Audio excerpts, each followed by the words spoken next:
तो आपने मॉड्यूल 1 में पढ़ा है।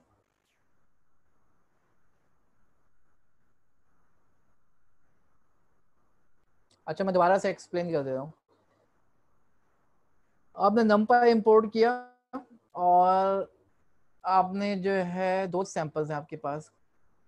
सबसे पहले हम जो है हर वर्ड को एक नंबर दे रहे हैं। दा को मिसाल के तौर पर 1 दे दिया, कैट को 2 दे दिया। कैसे दिया? हर सेंटेंस को उठाया और हर सेंटेंस में से वर्ड को उठाया।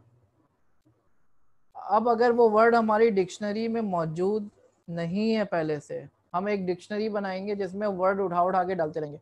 अगर वर्ड पहले से मौजूद है तो इसका मतलब है उसको एक नंबर मिल चुका है। अगर वर्ड पहले से मौजूद नहीं है तो उसको अभी तक जितने नंबर हुए हैं उससे अगला नंबर दे दें, तो लेंथ निकाल लें, पता चल जाएगा, और उसके +1 कर दें तो अगला नंबर मिल जाएगा। ठीक है।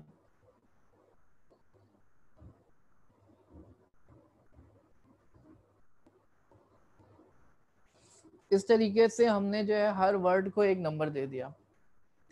अब हम एक एरे बनाएंगे नमपाई की, जिसमें हर सेंटेंस के हर वर्ड के अगेंस्ट एक वेक्टर होना चाहिए। तो 3 डायमेंशनल बनेगा। हर सेंटेंस का हर वर्ड के अगेंस्ट एक वेक्टर होगा। अब वो वेक्टर की लेंथ क्या होनी चाहिए? जितने वर्ड्स हैं उतनी लेंथ का वेक्टर होना चाहिए। मिसाल के तौर पर 10 वर्ड्स हैं तो ये एक वेक्टर जो है 2 लेंथ का है।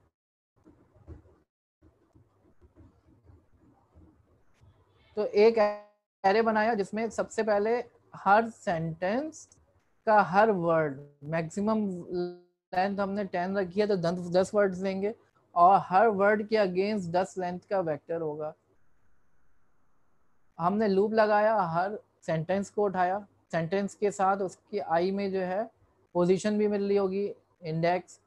अब उसमें से हर वर्ड को उठाना है। हर वर्ड को उठाया हमने।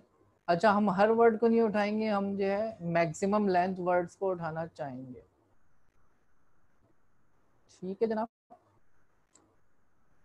अब देखेंगे इस वर्ड को हमने नंबर कौन सा दिया है। उस इंडेक्स की जो हमने पीछे ऊपर कैलकुलेट किया उसमें से उसका नंबर निकालेंगे। और हमने यही कहा था ना कि जो नंबर होगा उस नंबर पे जाके जो है हमने एक नंबर असाइन कर दिया हर वर्ड को, और उस पोजीशन पे जाके हम 1 लिख देंगे। उस सेंटेंस के उस वर्ड के अगेंस्ट जाके हम 1 लिख देंगे। रिजल्ट्स का एरे 3D होगा। मैक्सिमम लेंथ बेटा इस वजह से ले रहे हैं कि हम जो है हर वर्ड को नहीं कंसीडर करते। जब भी हम टोकनाइजेशन करते हैं ना, हम हर वर्ड को नहीं कंसीडर करते, बल्कि हम बोलते हैं कि जो 10 पॉपुलर वर्ड्स हैं उसको कंसीडर करो, या 100 पॉपुलर वर्ड्स हैं उसको कंसीडर करो। ठीक है, आगे चलते हैं। इसी तरीके से हम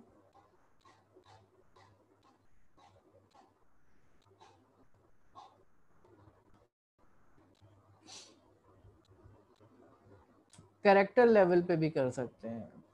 अच्छा, इसको आप लोग ज़रा कर लें, वर्ड लेवल पे इसको ज़रा प्रैक्टिस कर लें ताकि आप लोगों को क्लियर हो जाए। ठीक है,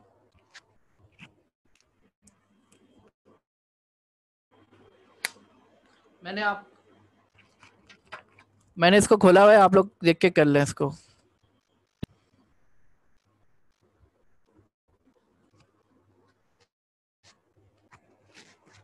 इंडेक्स की जगह पे वैल्यू, क्या मतलब भाई?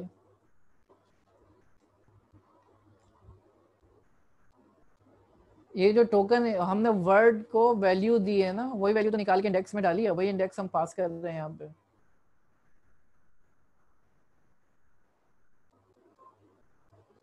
बाकी लोग भी कर लें ज़रा, 5 मिनट दे रहा हूँ मैं।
जी स्टूडेंट्स, आई होप कि हो गया होगा, हम आगे चलें।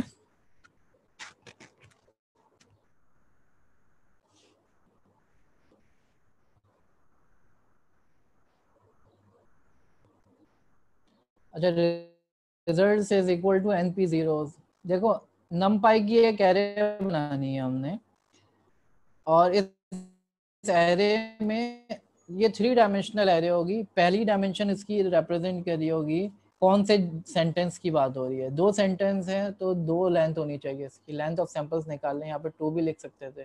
फिर कितने वर्ड्स की बात हो रही है, हमने बोला कि हम 10 वर्ड्स देखेंगे सिर्फ। और फिर कितने, हर वर्ड के कितने डायमेंशन का वेक्टर होगा, हर वर्ड का जो वेक्टर होगा उसकी लेंथ कितनी होगी। तो जितने भी वर्ड्स होंगे टोटल उतनी लेंथ होगी। तो इस वजह से maximum token index dot values.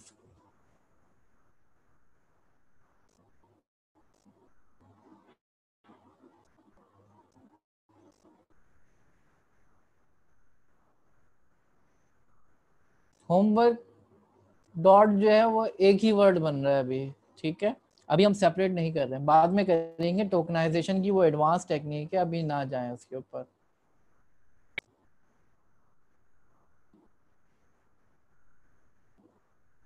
+1 इस वजह से किया है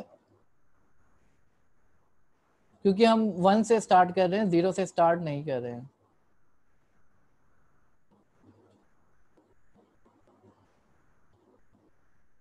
ठीक है जी। इसी तरीके से हम करेक्टर लेवल पे भी कर सकते हैं। Character level encoding, one hot encoding देख लेते हैं हम। यही जुमला है हमारे पास, और फिर हम हर वर्ड को कर रहे थे इससे पहले। हर वर्ड का हम मालूम कर रहे थे नंबर क्या होना चाहिए। यहाँ पे हम हर करेक्टर को लूप लगा के भी सारे करेक्टर्स दे सकते थे। हमने स्ट्रिंग डॉट प्रिंटेबल, हमें पता है कि कौन कौन से करेक्टर्स हो सकते हैं। वर्ड का तो हमें नहीं पता ना कि दुनिया में कितने वर्ड्स हो सकते हैं, लेकिन करेक्टर्स तो हमें पता है कि प्रिंटेबल करेक्टर्स फाइनाइट है। तो स्ट्रिंग डॉट प्रिंटेबल से निकाल लिया, और इन सब को हमने जो है एक नंबर दे दिया। डिक्शनरी बनाई जिसमें हमने रेंज निकाला 1 से लेके लेंथ करेक्टर्स तक। तो मिसाल के तौर पर ये तकरीबन 100 वर्ड्स हैं, 100 करेक्टर्स हैं। तो 1 से लेके 100 तक की एक डिक्शनरी बन जाएगी, और हर किसी के अगेंस्ट करेक्टर्स आ जाएंगे। और जिप कर दिया हमने, ताकि रेंज में से पहला नंबर उठाएगा और करेक्टर में से पहला करेक्टर उठाएगा, फिर रेंज में से दूसरा नंबर उठाएगा और करेक्टर उठाएगा, जिप करते जाएगा। जिस तरीके से जिप काम करती है ना, लेफ्ट से लेती है और राइट से लेती है, उनको जिप कर देती है। तो इसमें जो 2 आर्गुमेंट्स जा रहे हैं, पहले आर्गुमेंट्स में से पहली वैल्यू उठाएगा, दूसरे आर्गुमेंट में से पहली वैल्यू उठाएगा, इन दोनों को जिप कर देगा। फिर पहले आर्गुमेंट में से दूसरी वैल्यू उठाएगा, दूसरे आर्गुमेंट में से दूसरी वैल्यू उठाएगा, उन दोनों को जिप कर देगा। तो मिसाल के तौर पर पहले आर्गुमेंट में से 1 उठाया, ये जो रेंज है 1 से लेके 100 तक के नंबर है, तो पहला नंबर उठाएगा 1, और यहाँ से 0 करेक्टर उठाएगा, उसको जिप कर दिया। फिर दूसरा नंबर उठाया 2, यहाँ से 1 उठाया, उसको जिप कर दिया। जिप करके एक डिक्शनरी के एंटिटी बना दी। इस तरीके से हर करेक्टर के अगेंस्ट एक नंबर आ गया, ठीक है। जितने करेक्टर्स थे वो निकाले, हर करेक्टर के अगेंस्ट एक नंबर आ गया। उसके बाद वही काम किया हमने, np.zeros किया। हर सेंटेंस के हर करेक्टर, हम 50 करेक्टर को ले रहे हैं, हर करेक्टर के अगेंस्ट जितने भी पॉसिबल करेक्टर्स हैं उसकी उस साइज का हमने वेक्टर बनाया। सेकंड पार्ट फिर एक्सप्लेन कर दें, अभी कर देते हैं। देखो, एक डिक्शनरी बना रहे हैं हम। डिक्शनरी में क्या होता है, कीज होती हैं और वैल्यूज होती हैं। डिक्शनरी में कीज होती हैं और वैल्यूज होती है। की क्या है, यहाँ पे 1 से लेके 100 तक के नंबर की है, और वैल्यू क्या बनेगी, ये जो करेक्टर्स आ रहे हैं 0 से लेके टिल्डा तक, 0 1 2 3 4 5 6 7 8 9 ABCDEFGH, capital ABCDEFGH, plus minus multiply divide, ये सारे करेक्टर्स हैं। तो ये एक डिक्शनरी बना देगा जिप के थ्रू। एक करेक्टर उठाएगा और एक नंबर उठाएगा, उन दोनों को जिप कर देगा, एक को की बनाएगा, एक को वैल्यू बनाएगा। की कहाँ से मिलेगी? नंबर से की मिलेगी, वैल्यू जो है करेक्टर से मिलेगा। ये जो करेक्टर्स ऊपर प्रिंट भी कराए हैं मैंने, ये करेक्टर्स वैल्यू बन जाएंगे और की क्या बन जाएगी? नंबर। समझ में आ गया होगा आई थिंक।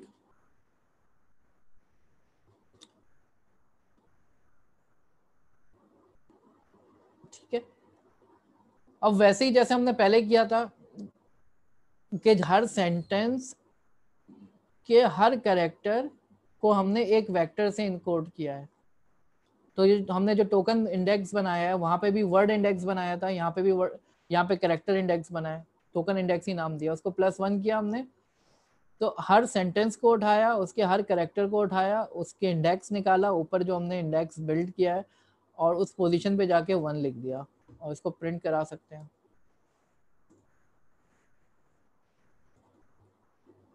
रिजल्ट्स आई को प्रिंट करा देते हैं। तो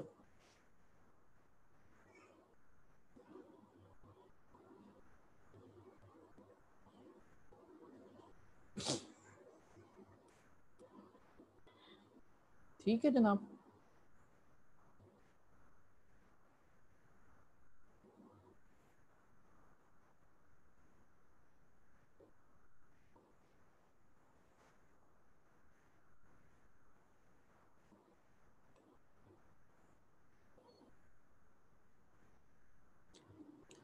अच्छा जी, अच्छा यही काम जो है हम इतनी लंबी ख्वारी करने से अच्छा हम टेंसरफ्लो के अंदर कुछ लाइब्रेरीज मौजूद हैं, टोकनाइजर की क्लास मौजूद है जिसके थ्रू हम यही काम कर सकते हैं।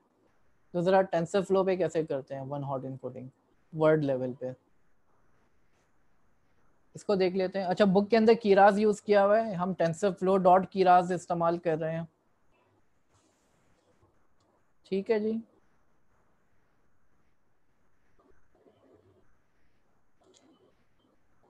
TensorFlow.keras.preprocessing.text से टोकनाइजर को इंपोर्ट किया, टोकनाइजर को फिट कराएंगे हम वर्ड्स के ऊपर। यहाँ पे भी हम देखें नंबर ऑफ वर्ड्स बता रहे हैं, कितने वर्ड्स कंसिडर करने हैं हमने। 1000 दिया है, 10 दे दें, 100 दे दें, कुछ भी दे दें। 1000 एक सेफ नंबर है, यानी हम सिर्फ 1000 वर्ड्स पे काम करेंगे, जो कि आपके जुमले में 1000 वर्ड्स ज़्यादा आ रहे हैं। ज़्यादातर जो आने वाले वर्ड्स हैं उनमें से 1000 वर्ड्स उठा लो। फिट ऑन टेक्स्ट किया हमने।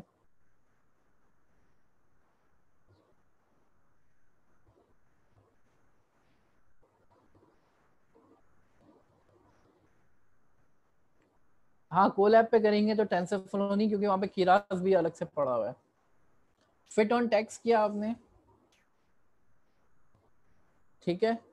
तो फिट करेंगे तो ये जो है जितने भी वर्ड्स हैं उनको फिट कर देगा, और उसको सीक्वेंस में कन्वर्ट कर देंगे तो आपको मिल जाएगा कि tokenizer dot text to sequence. Text को जो है नंबर में कन्वर्ट कर दिया उसने, हर वर्ड को एक नंबर दे दिया उसने।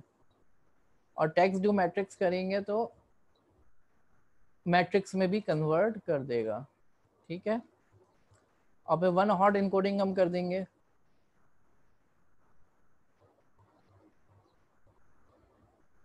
ठीक है, और उसके बाद जो है वर्ड इंडेक्स भी देखना चाहे, हमें पता चल जाएगा कितने वर्ड्स हैं हमारे पास। तो 10 वर्ड्स। अभी देखिए यहाँ पे इसने जो है डॉट को कंसीडर नहीं किया, तो इसका फ़ायदा ये है जो कि पंक्चुएशंस वगैरह है उसको कंसीडर नहीं करता।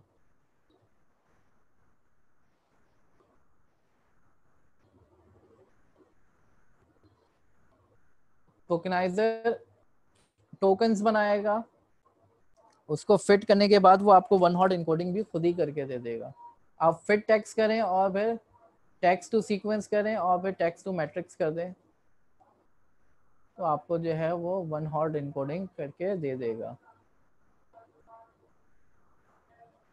नम वर्ड्स इज इक्वल टू 1000 का मतलब है हम कितने वर्ड्स पे काम करना चाह रहे हैं। अच्छा, टू कैटेगोरिकल जो है ना वो नंबर्स पे काम, वो टैक्स पे काम नहीं करता। टू कैटेगोरिकल जो है जब मल्टीपल लेबल्स होते हैं ना, लेबल्स पे काम करता है। हाँ, जो टेक्नाइजर ने डिक्शनरी बनाई है, जो वर्ड इंडेक्स बनाया है, उसको इस्तेमाल कर सकते हैं बिल्कुल।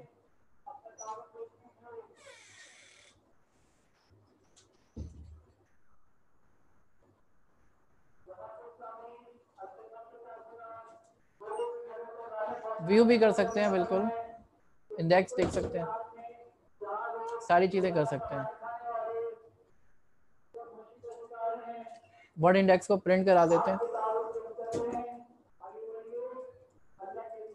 ये वर्ड इंडेक्स आ रहा है, दा के अगेंस्ट 1 है, कैट के अगेंस्ट 2 है, एंड सो ऑन। ठीक है, mode is equal to binary का मतलब है, देखो एक्चुअली ये है बैग ऑफ वर्ड्स।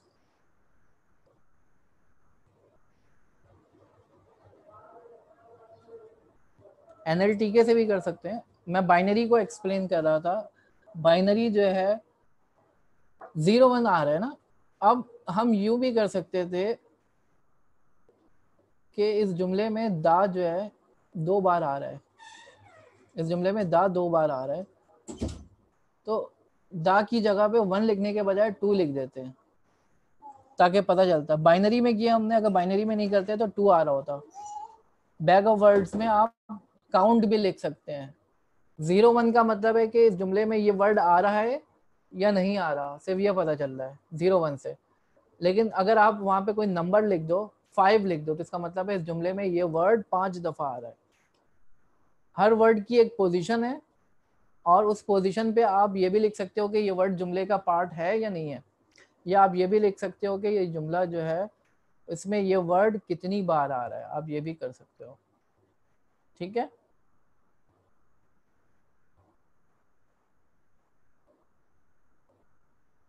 अच्छा इसको जरा प्रैक्टिस कर लें, पहले आप करेक्टर लेवल इन कोडिंग कर लें। ठीक है,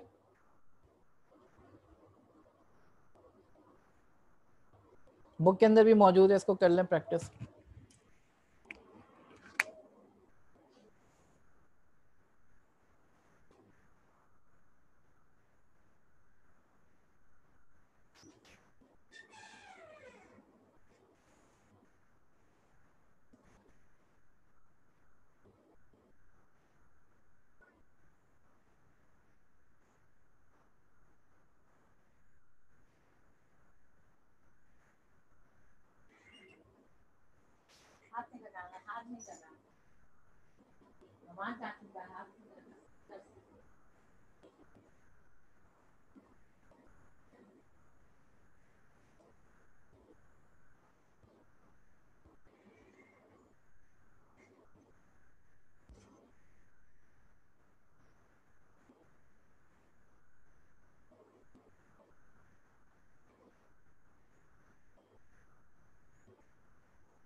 जी बाबर, कोई क्वेश्चन है?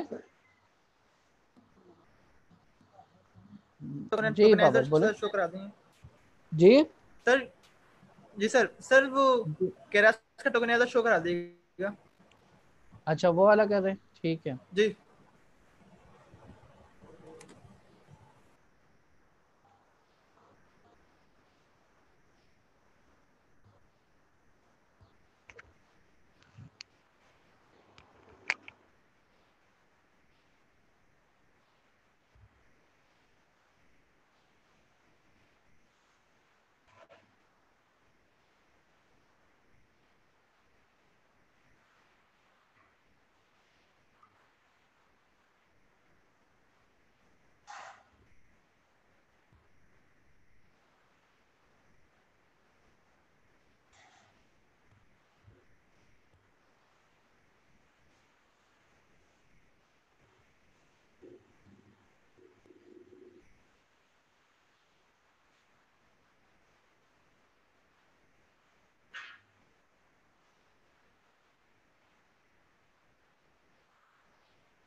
अच्छा जी, कहाँ तक पहुंचे आप लोग?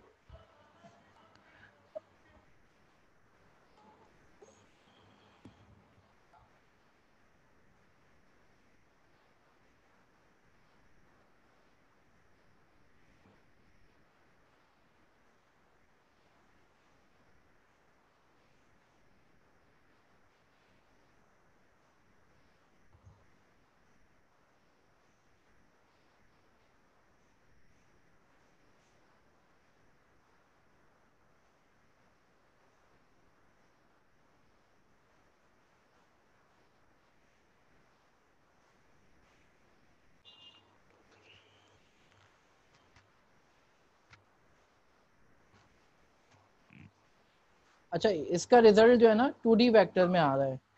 इसकी वजह ये है कि ये एक्चुअली इसको कहते हैं हम bag of words, one hot encoding के बजाय बैग ऑफ वर्ड्स। इसको मैं ज़रा एक्सप्लेन कर देता हूँ क्या फ़र्क है दोनों में। अच्छी ऑब्जर्वेशन है आपकी कि इसका रिजल्ट जो है 2D में क्यों आ रहा है। देखें, अभी तक हम क्या करते आ रहे थे, हमारे पास सेंटेंस होते थे, एक सेंटेंस था, हर सेंटेंस के अगेंस्ट आपके पास वर्ड्स होते थे।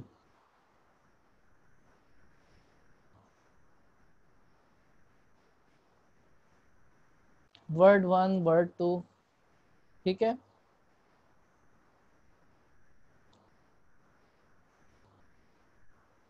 अब ये हर वर्ड के लिए हम क्या कर रहे थे, एक वेक्टर बना रहे थे, ठीक है। तो ये 3D बन रहा था, हर वर्ड के लिए अलग वेक्टर बना रहे थे। ये वन हॉट इनकोडिंग कहलाती है। लेकिन अब हम क्या कर रहे हैं, हमारे पास सेंटेंस है, हर सेंटेंस के अगेंस्ट हमारे पास एक वर्ड्स का वेक्टर है, एक ही वेक्टर है। वहां पे क्या था, हर वर्ड के लिए अलग वेक्टर था, यहाँ पे सेंटेंस के लिए जितने भी वर्ड्स हैं उनके लिए एक ही वेक्टर है। इसमें हमारे पास अगर कोई वर्ड मौजूद है तो उधर 1 आ रहा है, अगर कोई वर्ड मौजूद नहीं है उधर 0 आ रहा है, ठीक है। तो एक ही वेक्टर के अंदर हमने तमाम वर्ड्स को डाला हुआ है कि ये आ रहा ही नहीं आ रहा, जबकि यहाँ पे क्या हो रहा था, सिर्फ एक एंट्री 1 होती थी, बाकी सारे जीरोज होते थे, बाकी सारे जीरोज थे, सिर्फ एक एंट्री 1 होती थी। यहाँ पे हमने एक ही के अंदर जो है जितने भी वर्ड्स आ रहे हैं उन पे 1 कर दिया, बाकियों पे 0। यहाँ पे हर वर्ड के लिए एक अलग है, उस वर्ड की पोजीशन पे 1 है, बाकी जगहों पे 0 है। तो ये फर्क है वन हॉट इनकोडिंग और बैग ऑफ वर्ड्स में, ठीक है जनाब, क्लियर है ये।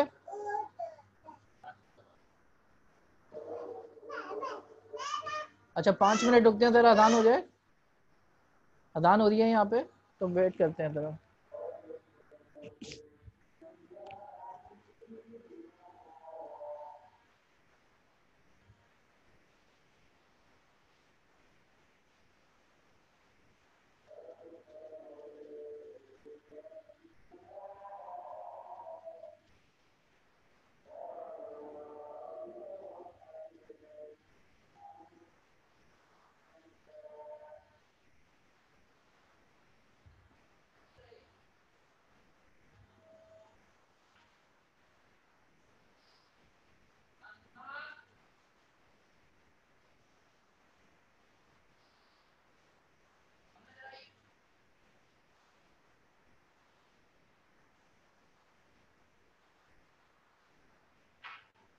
चाचू काम कर रहे हैं ना, हटो।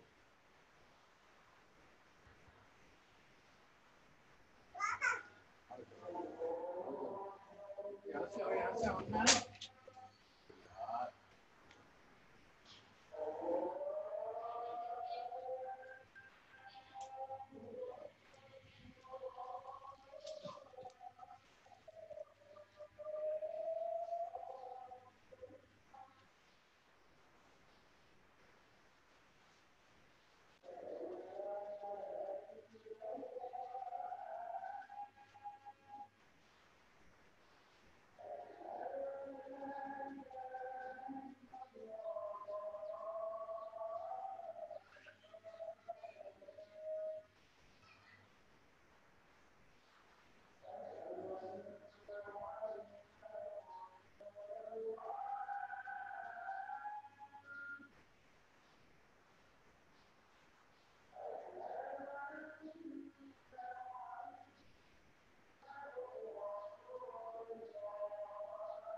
अच्छा जी, यहाँ पर एक क्वेश्चन उठ रहा है कि अगर कोई जुमला छोटा है, कोई जुमला बड़ा है, हमने देखना है कि टोटल कितने वर्ड्स हैं आपकी वोकेबलरी के अंदर।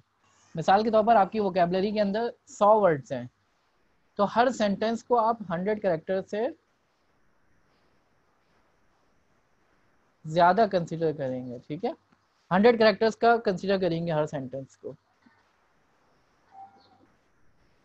पिछला चैप्टर भी भाई कॉन्सेप्ट से भरपूर था, ये चैप्टर भी कॉन्सेप्ट से भरपूर है, ठीक है। यहाँ तक के बात समझ में आ गई तो आगे चलते हैं हम।